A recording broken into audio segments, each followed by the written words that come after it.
Good day everyone, I'm Janset Itabor, a grade 5 student of General Artemio Ricarte Memorial School. So for today's video, I will teach you how to make an Ecobrick.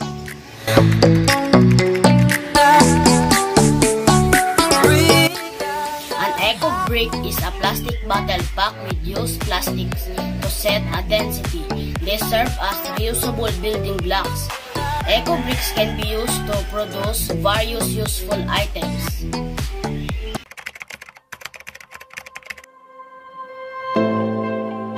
Plastic waste is one of many types of waste that takes too long to decompose. Normally, plastic items can take up to 1,000 years to decompose in landfill.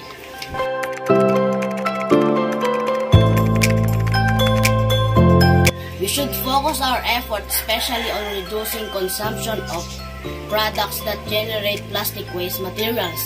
And of course, let's make something useful out of plastic waste. That's why I'm doing this video, to teach you guys how to lessen plastic waste. So let's start! These are the materials we need: empty plastic bottle, plastic wrapper, scissor, glue gun, glue sticks, packing tape, and cardboard. Step 1. Cut the plastic wrappers into small pieces.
bricks that I made.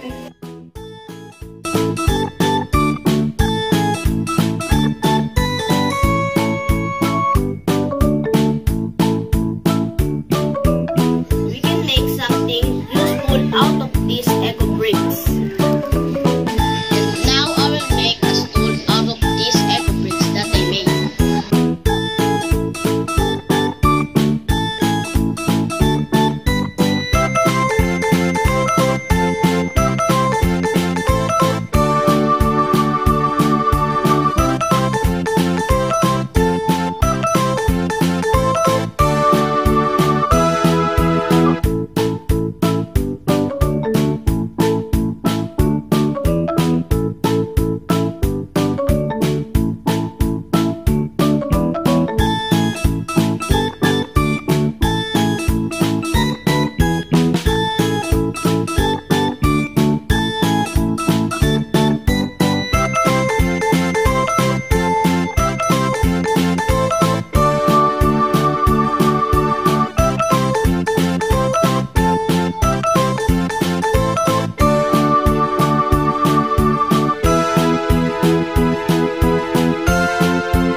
time, we can no longer avoid the use of plastic, so we must make way to make it lessen and make it useful thing.